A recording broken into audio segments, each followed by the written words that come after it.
All right, welcome to lecture number 4. This is going to be an exciting evening. Probably not, but I like to say that anyway because a girl can hope, right? I'm actually really tired tonight, so I don't know how entertaining I'll be. And it's Sunday here in Ohio, and the wine and beer store that's within walking distance of my place, they don't sell wine on Sundays. So I'll be having beer tonight. It's a pumpkin ale. It's not too bad. It's not bad for a cheap beer. I was like, I'm not going to spend $15 on a 6-pack. I know, I'm cheap.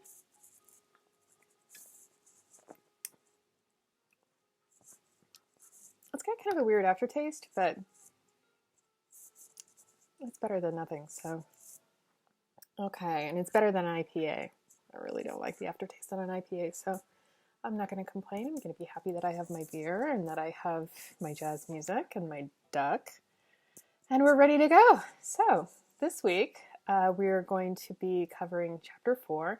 It's a very short chapter, and so this lecture should be pretty short. Of course, I am going to go into just a little bit more detail in some ways, but again, pretty much following the book. So, good. We're talking about making moral judgments. So one of the things that's really important to do here is to be clear about how we're characterizing moral claims. Because moral judgments, moral principles, these are two different kinds of moral claims, right? So if you recall, I talked about, what chapter? Chapter 1. Boy, that was so long ago. All right, so chapter 1, we talked about what a claim is.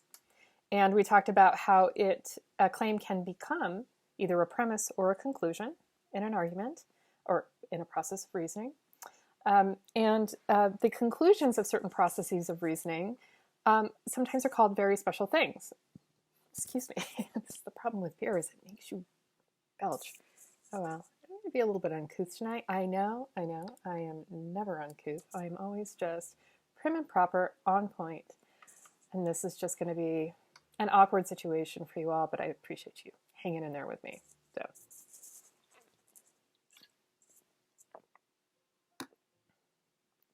It would probably taste better if I didn't have this mint in my mouth.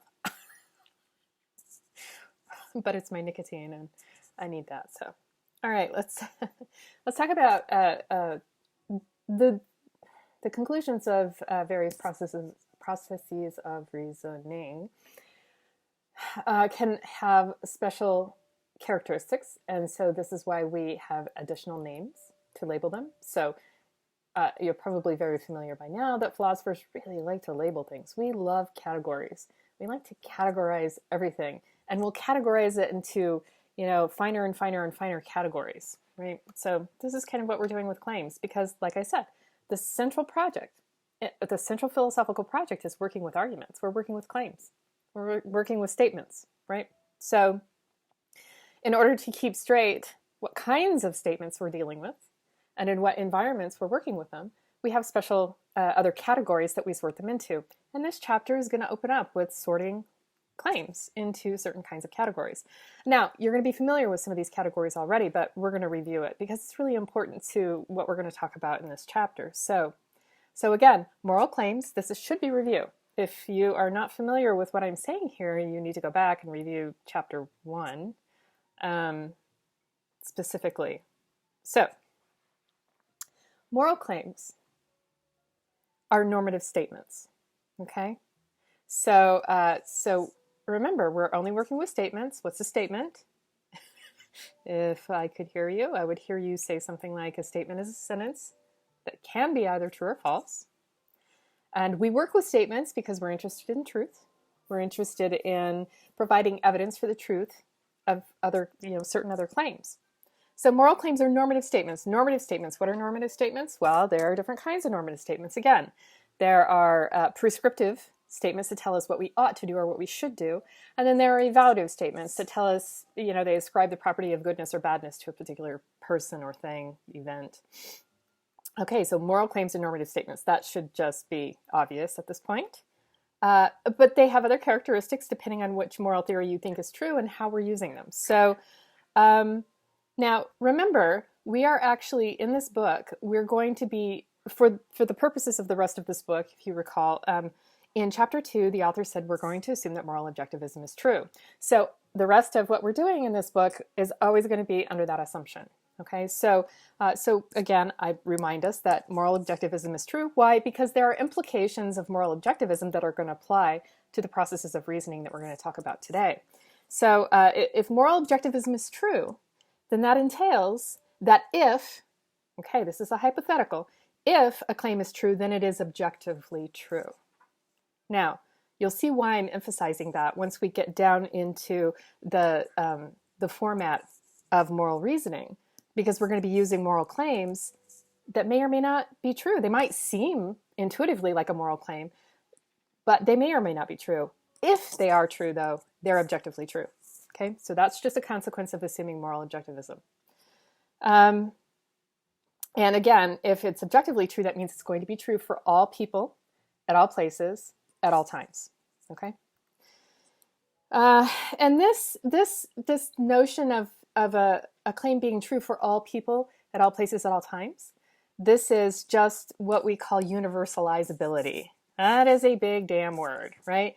It's so moral claims, if they're true, then they're objectively true, which means they're universalizable, right? They apply to everybody at all places at all times. That's just what that means. We just have one word to sort of capture that description, okay?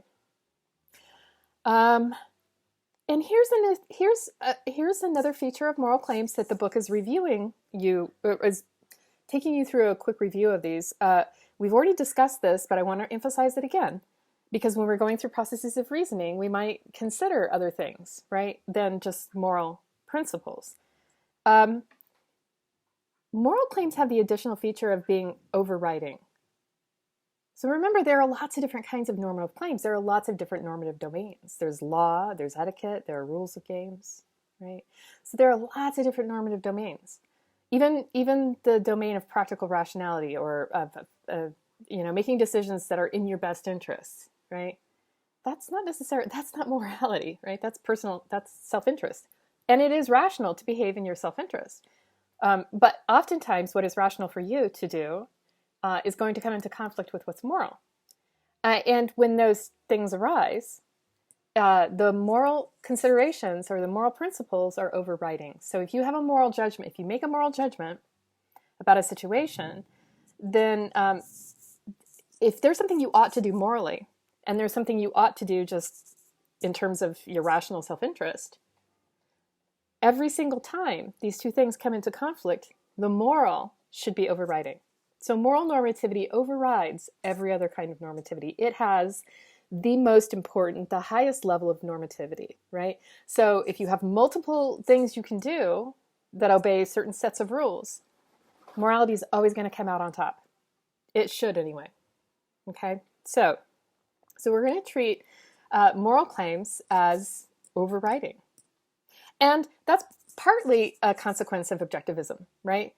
Because if something is universalizable, we have lots of moral domains that are not, and even those that are not as strict and important as morality. You can put it that way too. There are a number of different ways to sort of understand what this consists in. So the example I have down here is if you're deliberating about whether or not to perform a particular action A, that is legal but immoral. Okay, so we can think of things that might be legal but might also be immoral. What you objectively ought to do is to refrain from doing A. Okay? So let's try to think of an example of something that's legal but maybe not moral. So I've already raised the issue of abortion. So abortion is obviously legal still in the United States, currently legal. It may not be moral. It might be immoral. Now, whether or not abortion is wrong, is morally wrong, that's an example of a moral principle that may or may not be true. If it is true, then it's overriding and it's universalizable and it has all these other properties that we're talking about. But that would be an example of something that could be legal but immoral. So the death penalty, right?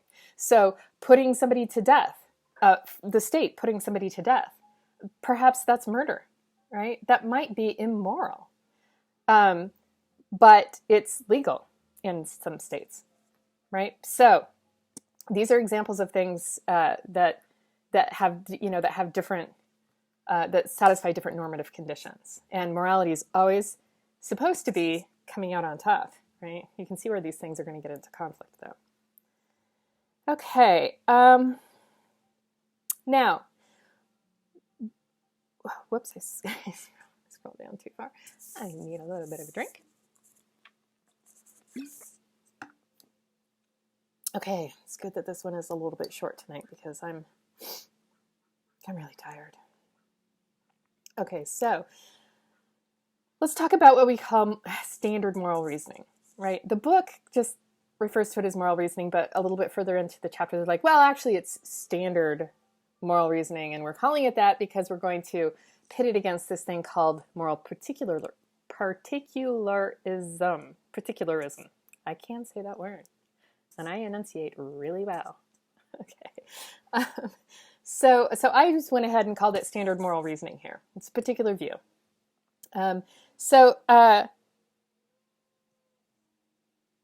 When we have a process of reasoning about what we ought to do morally, we're basically going to have an argument. Okay, so again, we're using the same format, but there are special parts of this argument. So we're going to have multiple premises, right? You can't usually make a moral judgment or come to a decision about what you ought to do morally if you don't have multiple premises. And the reason this is because you need to have both descriptive and normative claims. So the moral claims that are conclusions of arguments about what we ought to do in a particular situation, okay? This is about what we ought to do in any particular situation that we find ourselves in. That conclusion is going to be called a moral judgment, okay? Now, this should not be confused with a moral principle. A moral principle is a generalization about types of moral actions, right? And the generalizations are moral principles. So when we're making moral judgments, we're going to apply moral principles to particular instances or to particular situations that we find ourselves in, and then we're going to come to a moral judgment about what we ought to do in that situation. Okay, so if you want to remember the difference between a judgment and a principle, you need to think that principles are very general, right? They're very broad statements about types of actions, whereas judgments are about very particular situations, okay? You're deliberating about a very particular thing. All right, so here's an argument that I have, an argument, a process of reasoning, it's the same thing. Here's an example of a process of a standard moral reasoning that I have in the lecture outline. Well, before we get there, I'm going to give you, an example of a moral judgment is, I ought to refrain from stealing my friend's credit card. Clearly, I have somehow found myself in a situation where I can steal my friend's credit card and, I don't know, go on a fun spending spree, go down to Bevmo, but you guys don't have Bevmo. We don't have Bevmo here. Well, Bevmo is a huge, alcohol store. It's like the Walmart of alcohol places. They have those in Arizona. They have, alcohol Walmart in Arizona. Because it's the only way to get through the summer down there is to drink yourself silly as you're laying naked in front of the air conditioning vent. I lived in Arizona for a total of 10 years, 5 years one time and 5 years another time. And I grew to love the desert. But it is, you kind of do get a little bit acclimated to the heat, but you never really, when I was younger, I was kind of used to it because I used to bike race in the heat. And so you just kind of get used to it. But as an old person, oh, Jesus, I don't know why people retire there. Ugh, it's a little too hot in the summer for me. Okay, so I ought to refrain from stealing my friend's credit card. That's a moral judgment, right? That's not a general principle. So you can think of situations in which that's not going to work as a general principle. Okay, so that's about a very particular situation. It's a moral judgment. Now, a moral principle is something like this: we ought not murder. Okay, so that is a generalized statement about a very particular types of actions, right? So we ought not murder, we ought not lie, right? Those are not particular instances of anything.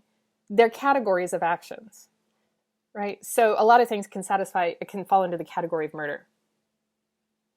There are a lot of things that can fall under the category of, what did I just say? I'm so tired. Murder, what was the other? Lying, right? Okay, so there are a lot of things that can fall under that category of lying. So these principles are going to apply to these general categories of actions. Okay, so we're going to use principles, we're going to use moral principles and descriptive claims in coming to moral judgments. So the process of moral reasoning that I have here in the lecture notes is this. Premise 1. When we are able... Excuse me. It's the beer talking. The beer has an opinion about this.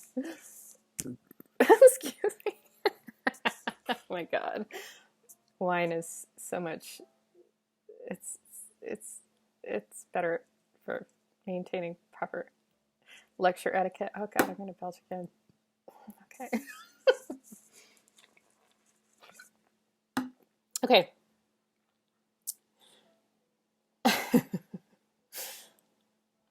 Premise 1. When we are able, we should help people in need. That is what? Is that a moral principle or a judgment? It's a principle because it applies to a broad range of possible actions, right? Or situations like people in need. That can be a lot of different things. We can be in need in a lot of different ways. So when we're able, we should help people in need. That's a moral principle. Premise 2, my neighbor needs a ride to work. What kind of claim is that? Well, if you said descriptive claim, you're right. It is a descriptive claim. It just describes a state of affairs. It doesn't say anything about what should be the case or what ought to be the case or whether something's good or bad. It is just a statement about a state of affairs, just a fact. My neighbor needs a ride to work. That's the second premise. So I'm going to take this moral principle.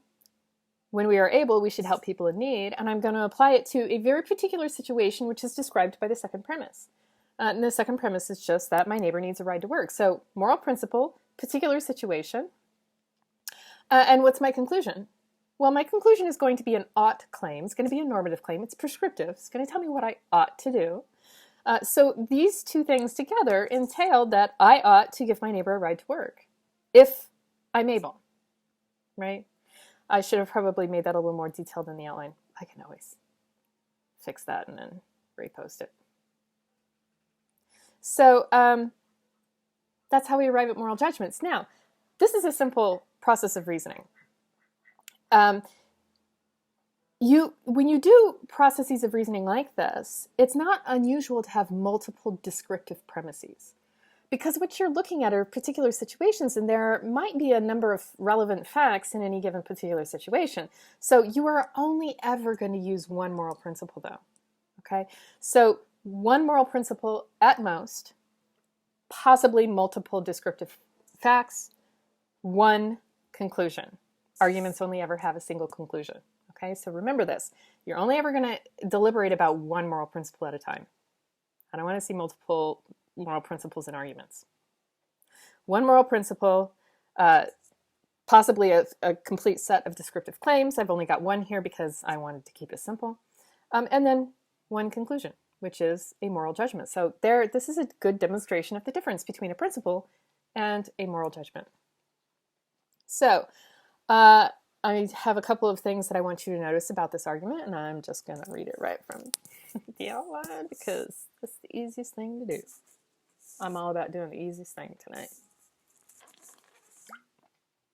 The first thing you should take note of is that should appears in the first premise. Okay, this indicates that premise 1 is a normative claim.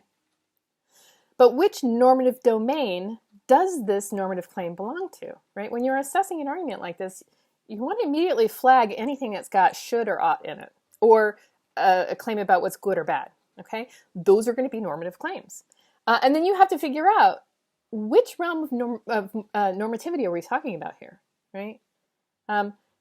So if it's not immediately obvious that a claim is a moral claim, then it's probably derived.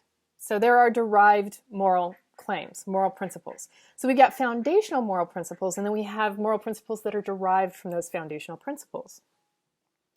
So what I say here is this means that there's a foundational moral principle that premise one, the principle stated in premise one, is derived from. Okay? Now, what foundational moral principle is this particular principle likely to be derived from? It really depends on your moral theory. So this is why I say if premise one is true, then it's objectively true. But whether or not premise one is true depends on the moral theory that you think is the right moral theory. And we're going to get into that in chapters 5 through 13. We're going to cover tons of different kinds of moral theories, right? So if you're just a basic utilitarian, which we're going to talk about in chapter 6, you would probably say that your foundational moral principles, there's going to be a very few number of foundational moral principles in any given moral theory. And then you can derive things based on that foundational principle. But the foundational principle here is, if you're a utilitarian, is going to be something like this. One ought to do the most good for the greatest number of people, right? So you can build an argument where you're using that foundational principle as your first premise. That's your moral principle that you're working with, right? So one ought to do the most good for the greatest number of people. Helping people in need is doing the greatest number of good, or the greatest good for the greatest number of people. Therefore, we ought to help people in need, right? So you can use foundational moral principles and another evaluative claim, right? So you can have an argument with a normative conclusion that has nothing but normative premises, because you can have a prescriptive claim, and you can have an evaluative claim that's going to give you some sort of derived moral principle. Okay? But you're never, ever, ever going to be able to derive a normative claim from purely descriptive claims. You cannot draw a conclusion about what ought to be from purely what is the case. Okay? So, remember that while I belch. And yeah, I'm not even going to say that. All right, so good. So there's a foundational moral principle that we've used to derive premise one, but we can still use premise one as a general moral principle in a process of moral reasoning. Okay. The second thing that I want you to take notice of here is that, again, if the first premise is true, then it's objectively true, which means it's universalizable. Okay? It applies to everybody, at all times, all places. Third, I said there's at least one descriptive claim, right? Here's the thing. Now, I just said that you can draw a normative conclusion. I'll probably go back and edit this outline to include this information, just to make sure that we're clear. Now, remember, a moral judgment is a very particular kind of claim. It's a very particular kind of normative claim. A moral judgment is the result of a process of reasoning whereby you apply a principle, a moral principle, to a particular situation, which are descriptive facts, to arrive at a conclusion about what you ought to do or what somebody ought to do in a very particular situation. So that's what a moral judgment is. Now, when I just said that premise one of this argument is I can't think of any way in which it's not derived from another more foundational moral principle, the process of reasoning by which I derive the process of reasoning that gives me that derived principle, where I start with a foundational principle and then I make some evaluative claim and then I come to that conclusion, that's not a moral judgment, right? Because it doesn't satisfy the conditions for being a moral judgment. I'm just deriving another moral principle from a foundational principle. So that conclusion is still a moral principle, okay? So remember this, there's important distinction between a moral principle and a moral judgment. So I can get a derived principle through a process of reasoning using the same kind of argumentation format that we always use, but that is not going to be a moral judgment. That conclusion is going to be a moral principle. It's just a different kind of moral principle than the one that I'm using. I hope that makes sense. Okay, so, and here's another thing. I can arrive at another moral principle with only normative claims.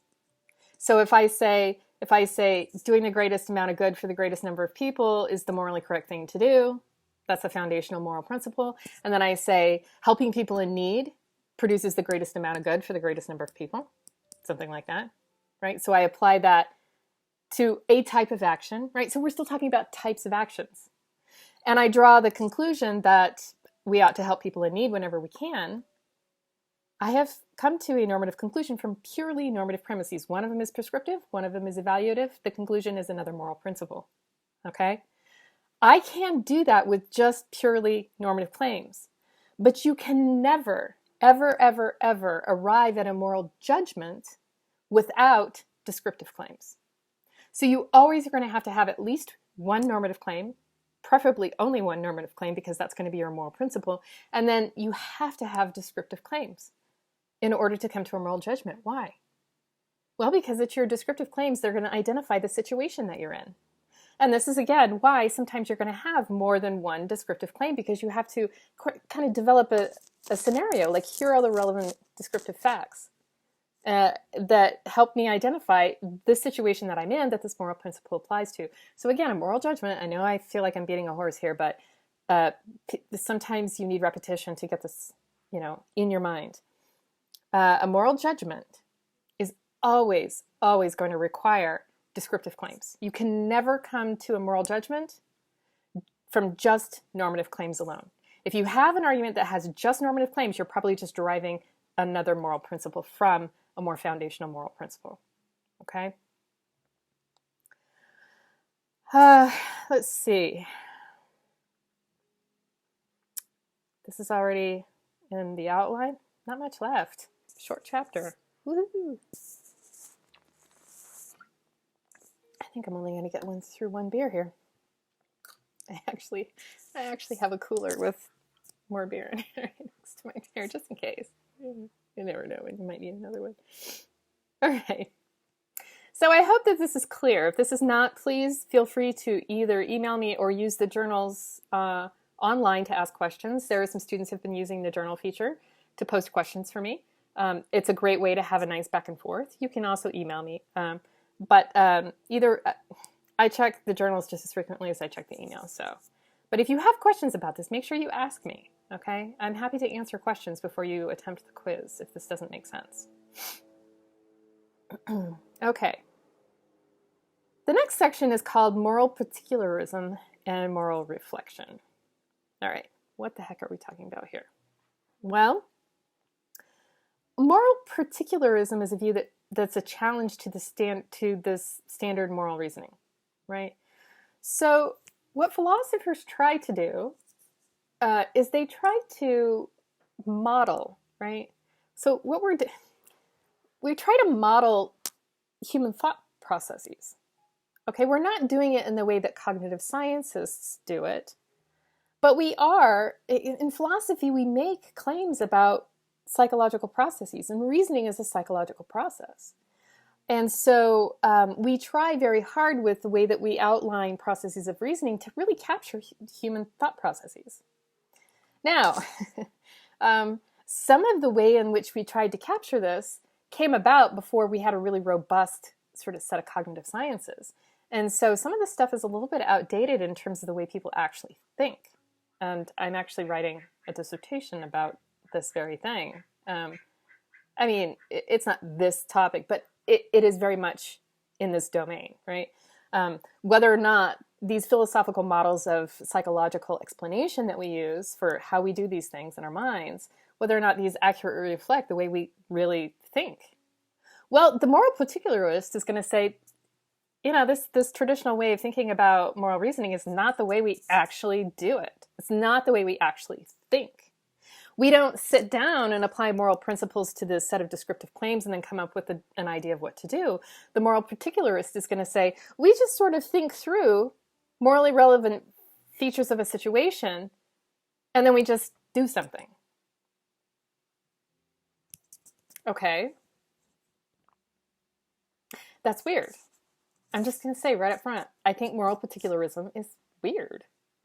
Even though it may not be the case that our brains actually go through this sort of deliberate inferential process, we can do that. We've demonstrated that we certainly can do that. But whether or not we always do that, or whether or not we have other features of our brains, or how can I put this? Other processes in our brains that do it in a different way, that can still come to certain conclusions, you know, that's an open question. I think that there are other ways that our brain function. But to claim that moral particularism is the answer to this, I say, is questionable, right? So the book is very generous with the idea of particularism. They're like, yeah, I mean, it's possible that we don't actually think the way that this standard model of moral reasoning outlines for us. We might think in a different way. So we're just going to say, yeah, I mean, particularism might be true. Well, I think that's problematic. So I'm going to take issue with it. Belch. That was actually good timing. I'm going to take issue with this. Because that's what I think about particularism. All right. So what does particularism really look like, right? As a thought process. Well, I would strongly encourage you to look at your book on pages 78 and 79 to familiarize yourself with exactly what they're talking about. I'm not going to reproduce that in the notes because it's too much stuff, and I would basically just be copying it, and there's no point. So the main issue with particularists is going to be that they don't think that we don't arrive at moral judgments by applying general moral principles to a situation. We just sit around and think about all the relevant variables in the situation. So if you look at the book, there's going to be lots of different morally relevant features in this whole list of things that this person might be considering. Here are the problems I have with this, okay? So first, human beings do engage in reasoning when deciding what to do in all other normative domains. Now, whether or not our brains work exactly the kind of deliberative process that we outline in the philosophical argumentation method, whether they do that all the time, that's questionable. But we, do that, right? So we can do that. That's something that we very often do. And we do it in a range of normative domains. So it's not just morality. It's practical rationality, right? Or prudential rationality. So prudential rationality is just the rational thing to do in any situation. If you have an end, or you're confronted with a set of circumstances, the rational thing to do is to try to maximize personal benefit in those circumstances. So whatever you choose to do, you want to value the option. You want to give the greatest weight to the option that's going to produce the greatest amount of good for you in the long run. That's just prudential, right? That's just being prudentially rational. You want to think about your own well-being in the long run. There's nothing wrong with that. We do that all the time, right? So there's nothing wrong with that. Unless it comes into conflict with morality. But we go through these processes of reasoning. We talked about deliberation last week. Well, we go through all of these different processes of reasoning, maybe not in a highly structured form where we're actually writing down premises and conclusions, but we do actually run through these kinds of processes of reasoning, and we do deliberation where we weigh our options, right? And then we choose the one that's going to maximize benefit in the long run. Or well, you can have different temporal dimensions, but you don't want to just do something today. The idea of practical rationality is like, look, you have to be able to defer. You have to be able to defer your enjoyment of a thing, right? So suppose that I can go to a party tonight and have a really good time, but I'm going to fail my logic exam and then get kicked out of my graduate program. Well, if I choose to go to the party tonight because I'm valuing pleasure, immediate pleasure, over my longer-term well-being as a graduate student in a graduate program, we're going to say that's irrational. Well, it is. It's not prudentially rational, right? I'm not taking my actual well-being into consideration when I'm choosing to just get immediate pleasure over a greater more long-term benefit. Okay, so that's just the domain of practical rationality. I mean, again, there's law, there's etiquette, there's all different kinds of normativity. But this domain of practical rationality is a normative domain. It is not morality, but it is also about what should I do? Well, we engage in this kind of reasoning in that domain, so why think that we don't actually engage in that kind of reasoning in the moral domain? It doesn't make sense to me. So you're going to have to take the stance that we don't engage with it at all. And that just seems highly questionable, right? So if we do it, if we deliberate about what to do in the moral domain, it seems like, I mean, the other way around, if we deliberate about what we do in the prudential domain, then it seems to me just that we also deliberate about what to do in the moral domain. It just doesn't seem to me like you can have it both ways, right? Like I do it in this side and I don't do it over here. That doesn't make sense to me. So you're going to have to take a stance on prudential rationality that seems a little bit counterintuitive. So that's one problem with particularism. The second problem with particularism is if you look at, I'm going to draw your attention back to the book. So right now, open your book or open up the document on the computer that I've given you and look at from page 78 to 79 in the text. I don't know what that is in the PDF. You'll just have to go through it. But if you look at all the considerations there, how do you weigh those? If you look at the conclusion that they come to after listing out all these considerations, they've come to a particular conclusion about what the best thing is to do.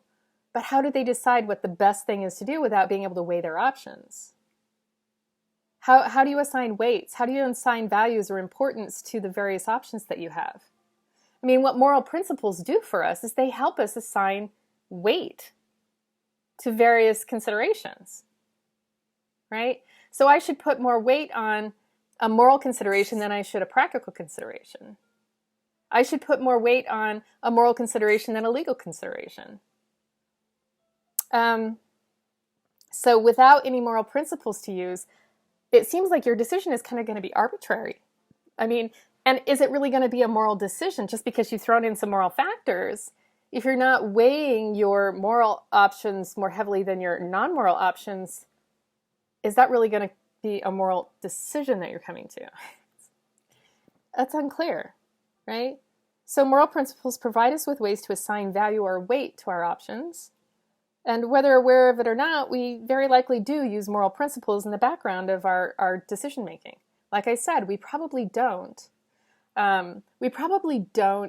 Sit down and do this conscious, write everything out, deliberative process that we make you do in philosophy. But we use processes like that, right? That do draw on general moral principles about categories of actions. And the reason I say we absolutely must do this is because these action categories, they're concepts. And we deploy these moral concepts when we're thinking about moral things. So a moral principle in a mind is just going to be like, it's just a concept that gets deployed. So it's there, right? It is influencing your decision-making process.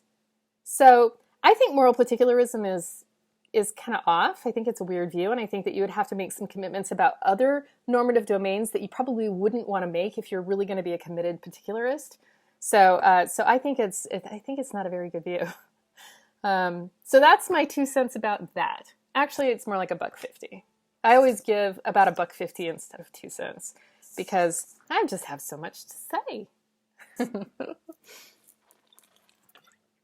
And that, my friends, is the end of Lecture 4. Lucky you! It's like 40 minutes. That's amazing. Okay, so the quiz is going to go live at 8 o'clock on Thursday. You have to complete the quiz in one sitting. So I know that there are some people who are a little bit confused about that. It's not gonna force you to submit after 60 minutes. You have a full 60 minutes to take the quiz. It's not gonna force you to submit it after 60 minutes. But if you start the quiz and then you log off and you go off and do something else and then you try to go back, it's not gonna let you back in, okay? So make sure that when you start the quiz, you're ready to sit down and do the quiz in one sitting. So you need to be prepared when you sit down to take the quiz. Okay, and like I said, you can use any of the resources available to you that I've provided for you. You can use your books, you can use notes, lecture outline. You can use any of those things on the quiz. But if you go over 60 minutes, I'm going to know. I will probably dock you for that, unless you have my permission to go over 60 minutes. Some people do because they have disability issues. But you need to do it in one sitting, and you need to do it in 60 minutes. Okay, so I've had some people ask me if I will reset their quizzes because they apparently logged on to their quiz, logged back out, and then tried to get back in and it wouldn't let him back in. Well, now that you know that that's the way it's going to be, you need to take the quiz in an appropriate way, okay? Because I'm not going to keep resetting quizzes. The bitch has spoken. So,